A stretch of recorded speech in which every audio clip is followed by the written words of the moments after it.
This is Thunderhead Pictures Podcast. We're gonna read on The Wonderful Wizard of Oz, chapter 19 through 24. So here it is. Story time, story time, story time. Brought to you by Joe Dog.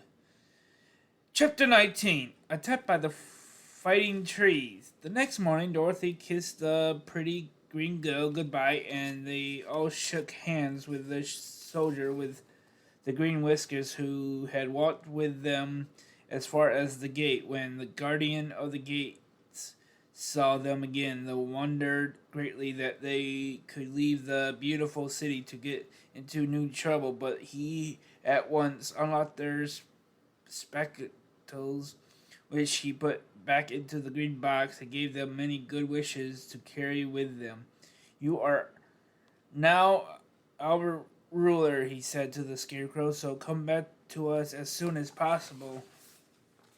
I certainly shall if I am able, the Scarecrow replied, but I must help Dorothy to get home first.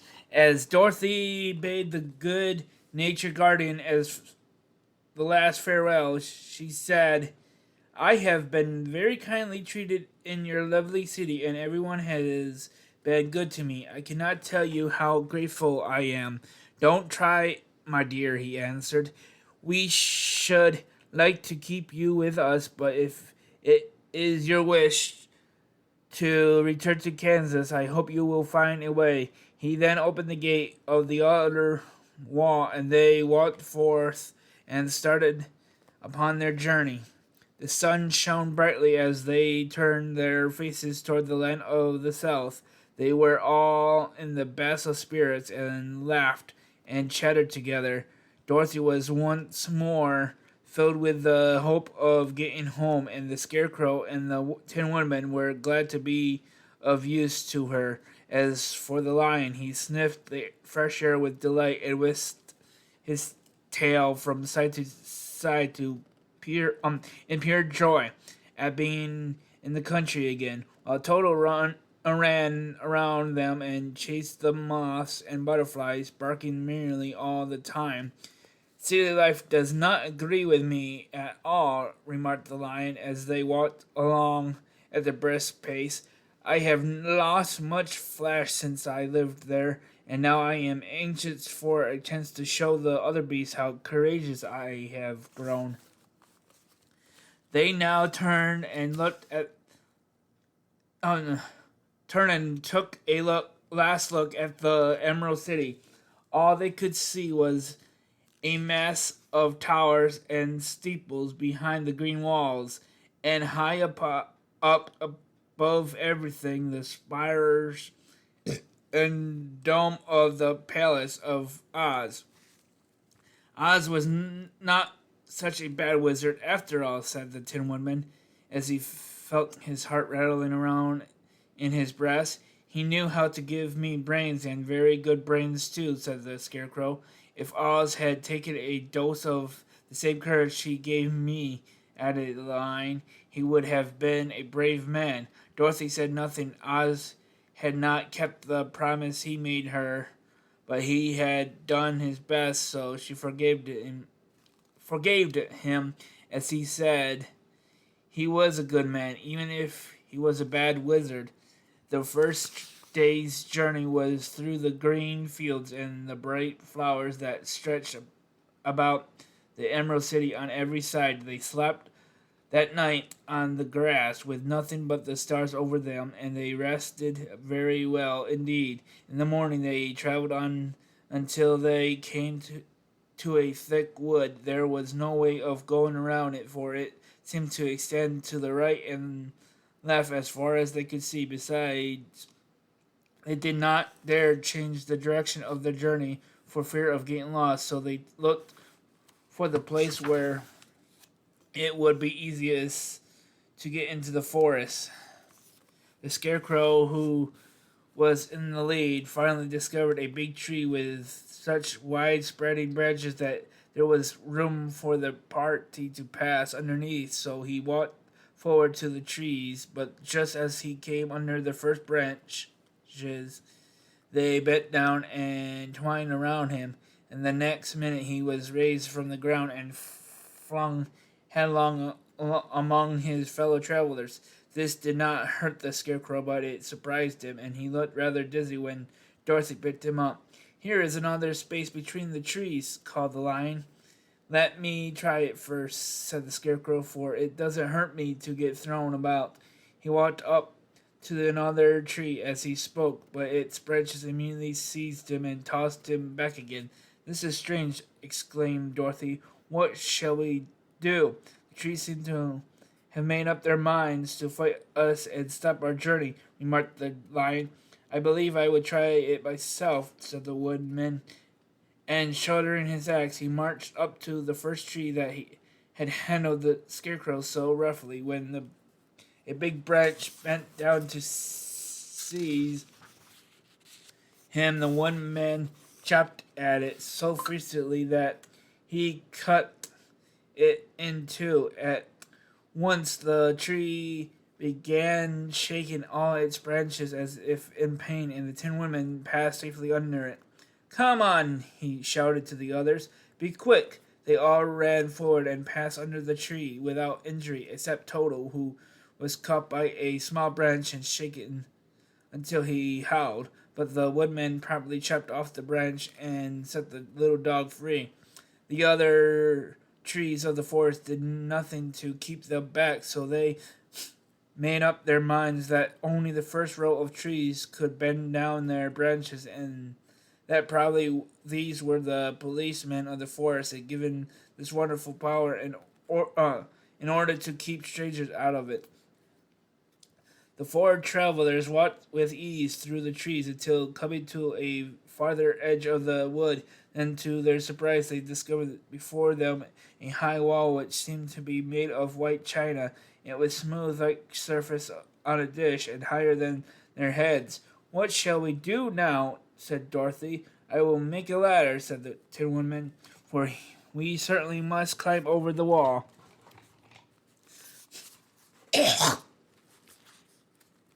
Chapter 20.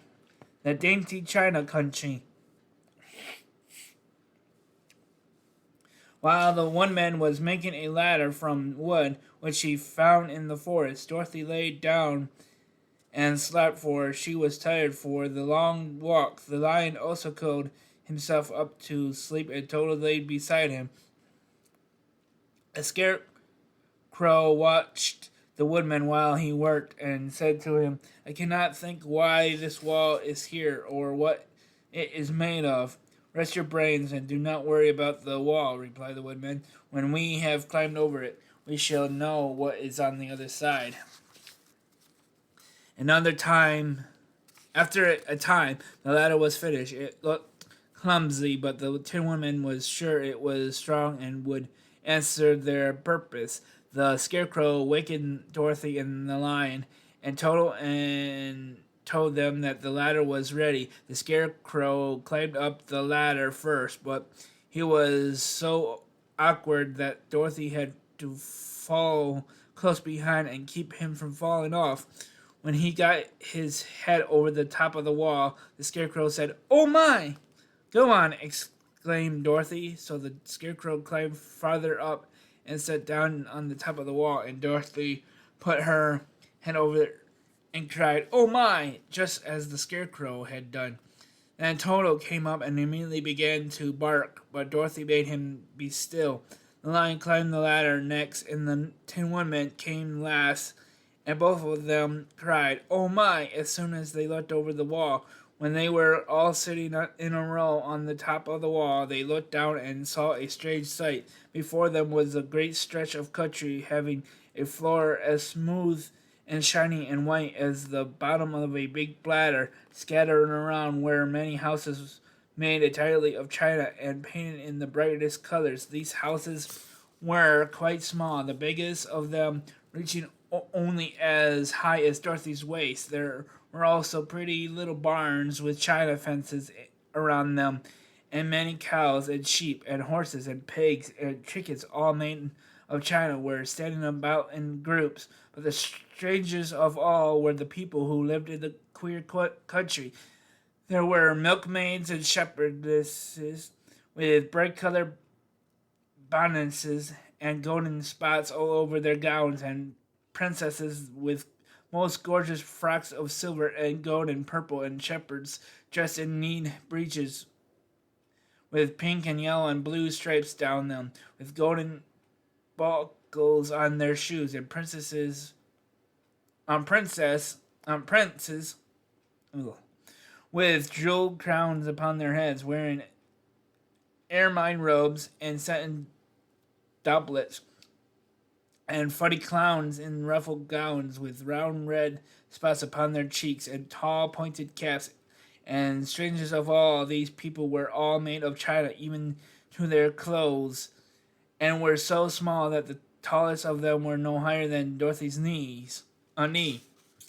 No one did much as look at the travelers at first, except one little purple china dog with an extra large head, which came to the wall and barked at them in a tiny voice afterward, running away again.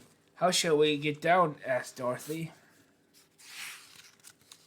They found the ladder so heavy they could not pull it up, so the scarecrow fell off the wall and the others jumped down upon him so that the hard floor would not hurt their feet.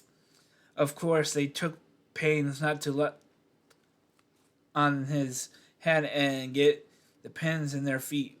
When all were safely down, they picked up the scarecrow, whose body was quite flattened out, and patted his straw into shape again. He must cross the strange place in order.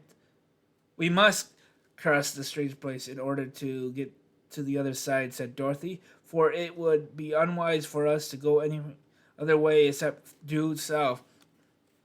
They began walking through the country of China people, and the first thing they came to was a China milkmaid milking a China cow. As they drew near, the cow suddenly gave a kick and kicked over the stool, the pail, and even the milkmaid herself, all falling on the china ground with a great clatter. Dorothy was shocked to see that the cow had broken her leg off short and that the pail was lying in several small pieces, while the poor milkmaid had a nick in her left elbow. "There!" cried the milkmaid angrily. "See what you have done! My cow has broken her leg, and I must take her to the mender shop and have it glued on again. What do you mean by coming here and frightening my cow?" "I'm very sorry," returned Dorothy. "Please forgive us." But the pretty milkmaid was too much vexed to make any answer. She picked up the leg sulkily and led her cow away, the poor animal leaping on their 3 legs. As she left them, the milkmaid cast many reproachful glances over her shoulder at the clumsy strangers, holding her knit elbow close to her side. Dorothy was quite grieved at this mishap. "We must be very careful," said the kind-hearted woodman, "or we may hurt these pretty little people so they will never get over it."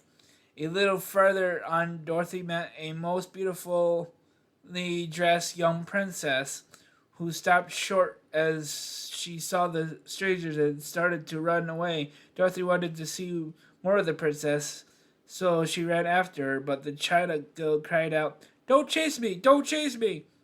She had such a frightened little voice that Dorothy stopped and said, "Why not?" "Because," answered the princess, also stopping a safe distance away, "if I run, I may fall down and break myself." "But could you not be mended?" asked the girl. "Oh, yes, but one is never so pretty after being mended, you know," replied the princess. "I suppose not," said Dorothy. "Now there is Mr. Joker, one of our clowns," continued the China lady, "who is always trying to stand upon his head. He has broken himself so often that he is mended in 100 places and doesn't look at all pretty. Here he comes now, so you can see for yourself." Indeed, a jolly little clown now came walking toward them, and Dorothy could see that in spite of his pretty clothes of red and yellow and green, he was completely covered with cracks running every which way, showing plenty that he had been mended in a great many places. The clown put his hands in his pockets, and after puffing out his cheeks and nodding his head at the saucily, he said, "My lady fair, why do you stare at a poor old Mr. Joker? You're quite as stiff and prim as if you eaten up a poker." "Be quiet, sir," said the princess. "Can't you see these are strangers and should be treated with respect?" "Well, that's respect, I expect," declared the clown, and immediately stood upon his head. "Don't mind Mr. Joker," said the princess to Dorothy. "He is considerably cracked in his head, and that makes him foolish." "Oh, I don't mind him a bit," said Dorothy, but you are so beautiful," she continued, "that I am sure I could love you dearly. Won't you let me carry you back to Kansas instead you on Aunt M's metal shelf? I could carry you in my basket." "That would make me very unhappy," answered the China Princess. "You see, here in our country we live contentedly and can talk and move around as we please, but whenever any of us are taken away, our joints at once stiffen and we can only stand straight and look pretty. Of course, that is all that is expected of us when we are on the metal shelves and cabinets and drawing room tables, but our lives are much pleasanter here in our own country. It would not make you unhappy for all the world," exclaimed Dorothy, "so I'll just say goodbye." "Goodbye," replied the princess. They walked carefully through the child country. The little animals and all the people scampered out of their way, fearing the strangers would break them, and after an hour or so the travelers reached the other side of the country and came to another child wall. It was not so high as the first, however, and by standing upon the lion's back, they all managed to scamper to the top. Then the lion gathered his legs under him and jumped onto the wall, but just as he jumped, he upset the china church with his tail and smashed it all to pieces. "That was too bad," said Dorothy, "but really, I think we were lucky in not doing these little people more harm than breaking a cow's leg and a church. They are all so brittle." "They are indeed," said the Scarecrow, "and I am thankful I am made of straw and cannot be easily damaged. There are worse things in the world than being a scarecrow." Chapter 21: The King of the Beasts.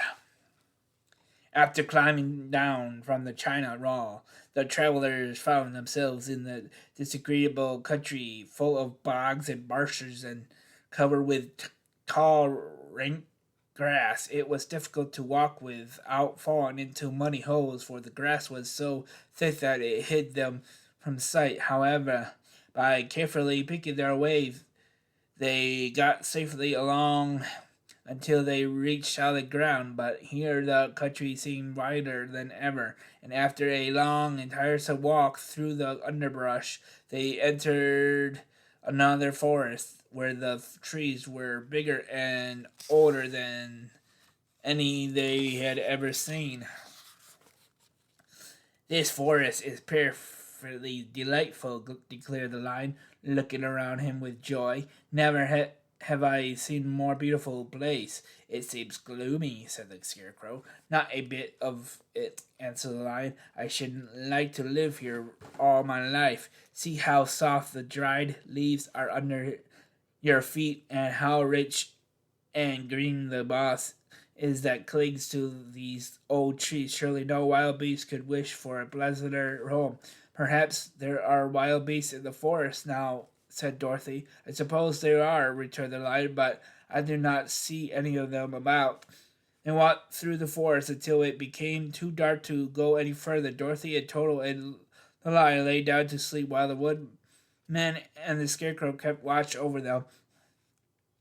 When morning came, they started again. Before they had gone far, they heard a low rumble of the growling of many wild animals. Toto whimpered a little, but none of the others was frightened, and they kept along the well-trodden path until they came to an opening in the wood, in which were gathered hundreds of beasts of every variety. They were tigers and elephants, and bears and wolves and foxes, and all the others in the natural history.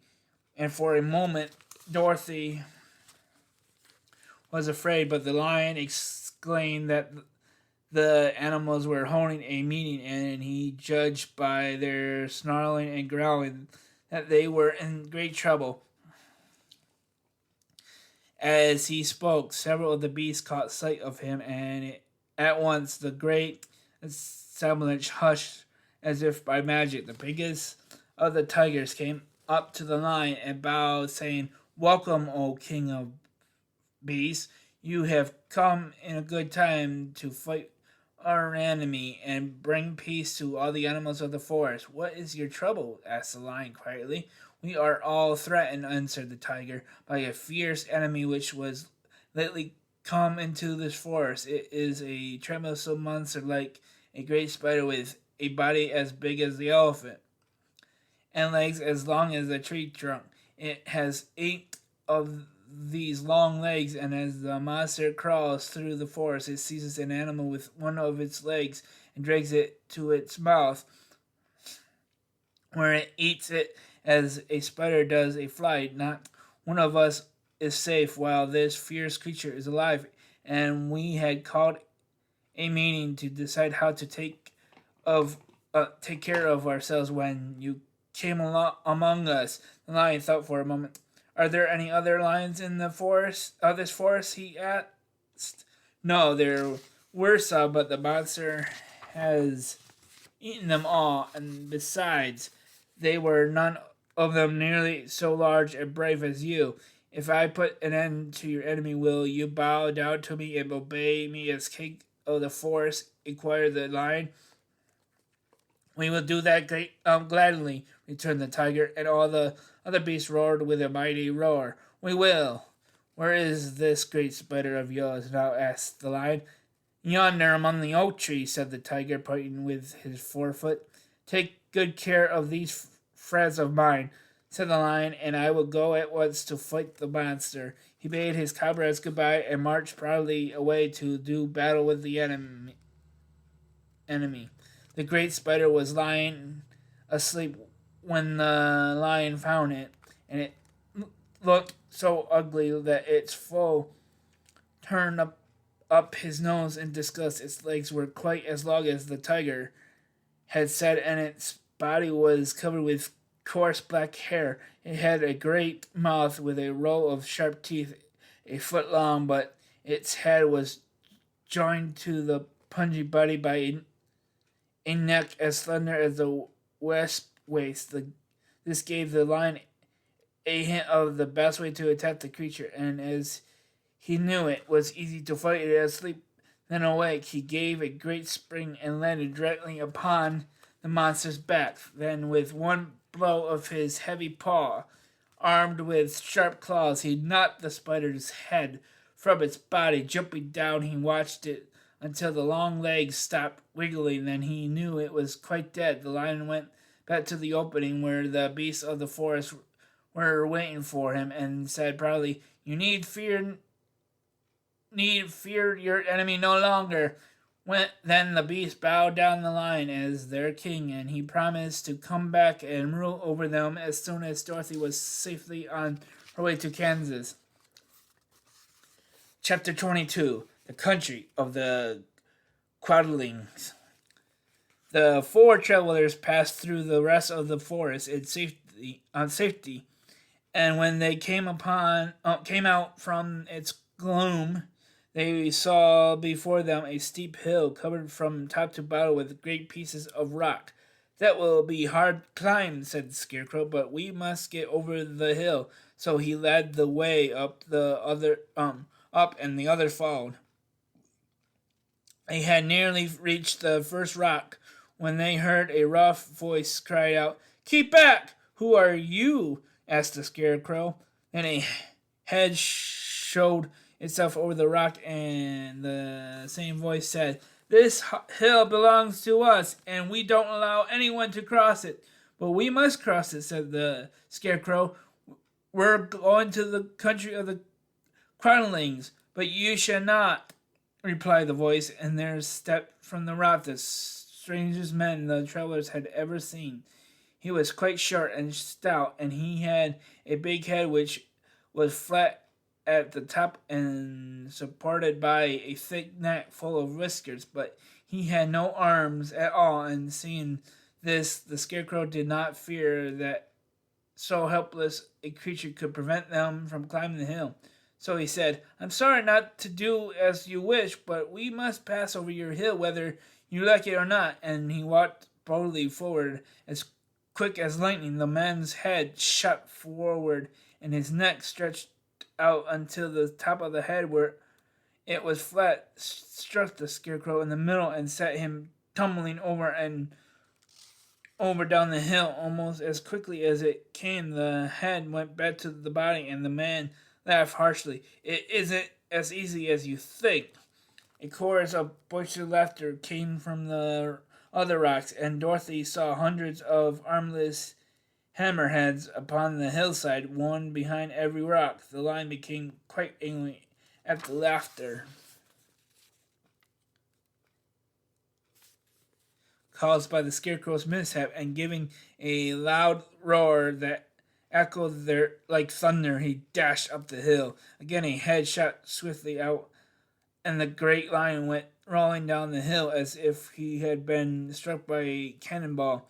Dorothy ran down and helped the Scarecrow to his feet, and the lion came up to her feeling rather bruised and sore, and said, "It is useless to fight people with shooting heads. No one can withstand them." "What can we do, then?" she asked. "Call the winged monkeys," suggested the Tin Woman.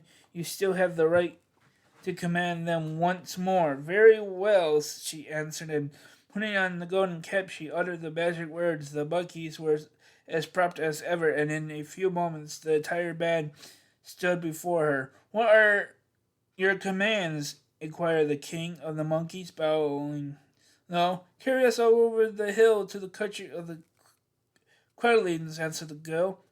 "It shall be done," said the king, and at once the winged monkeys caught the four travelers and tore them up in their arms and flew away with them. As they passed over the hill, the hammerheads yelled with vexation and shut their heads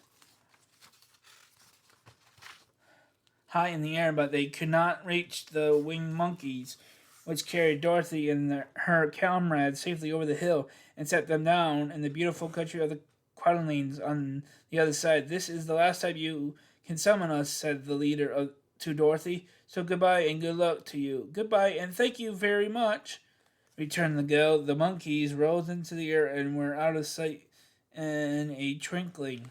The country of the Quadlings seemed rich and happy.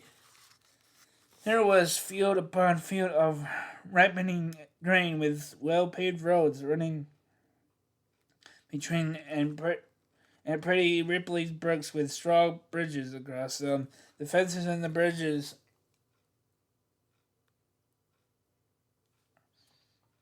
and houses were all painted bright red, just as they had been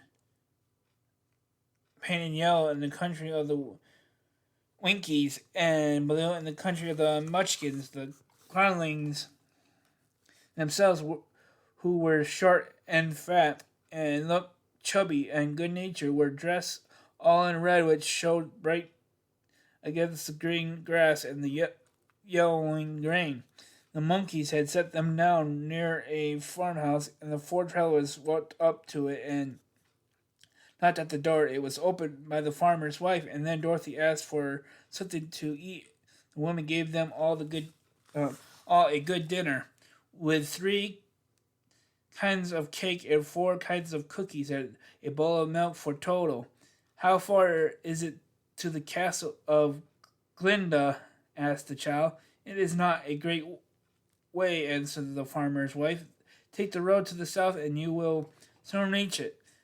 Thanking the good woman, they started afresh and walked by the fields and across the pretty bridges until they saw before them a great beautiful castle. Before the gates were three young girls dressed in handsome red uniforms trimmed with gold braid. As Dorothy approached, one of the girls said to her, "Why have you come to the South Country?"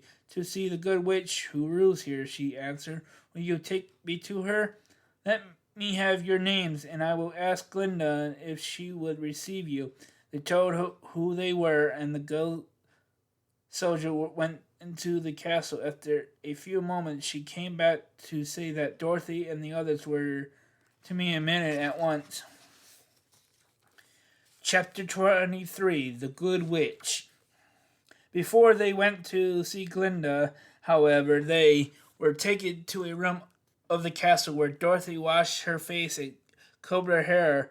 The lion shook the dust out of his mane. The scarecrow patted himself into his best shape, and the woodman polished his tin and oiled his joints. When they were all quite presentable, they followed the soldier girl into a big room where the witch Glinda sat upon a throne of rubies. She was both beautiful and young to their eyes. Her hair was a rich red in color and fell in flowing ridges over her soldiers, uh, shoulders. Her dress was pure white, and her eyes were blue, and they looked kindly upon the little girl. "What can I do for you, my child?" she asked. Dorothy told the witch all her story, how the cyclone had brought her to the land of Oz, how she had found her companions, and of the wonderful adventures they had had.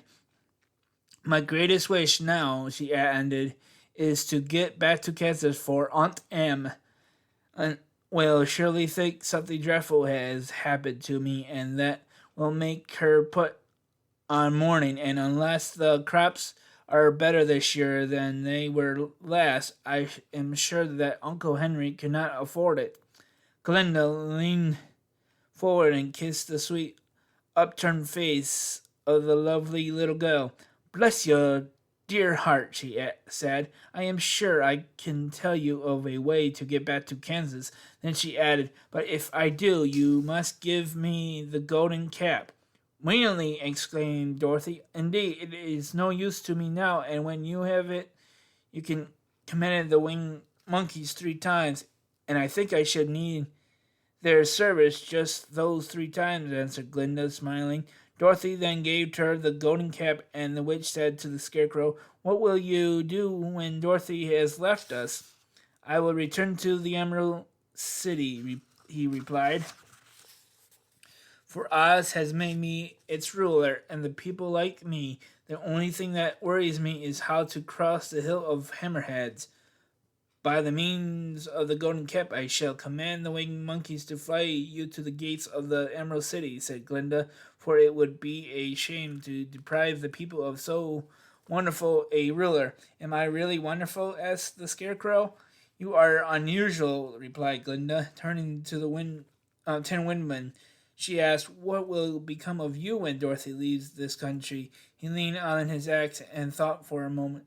Then he said, "The Winkies were very kind to me and wanted me to rule over them after the wicked witch died. I am fond of the Winkies, and if I could get back again to the country of the West, I should like nothing better than to rule over them forever." "My second command to the winged monkeys," said Glinda, "will be that they carry you safely to the land of Winkies. Your brains may not be so large to look at as those of the scarecrow, but you are really brighter than he is when you are well polished, and I am sure you will rule the Winkies both wisely and well." Then the witch looked at the big shaggy lion and asked, "When Dorothy has returned to her own home, what will become of you?" "Over the hill of the Hammerheads," he answered, "lies a grand old forest, and all the beasts that live there have made me their king. If I could only get back to this forest, I would pass my life very happily there. My third command to the winged monkey, said Glinda, shall be to carry you to your forest, and having used up the powers of the golden cap, I shall give it to the king of monkeys, that he and his band may thereafter be free forever.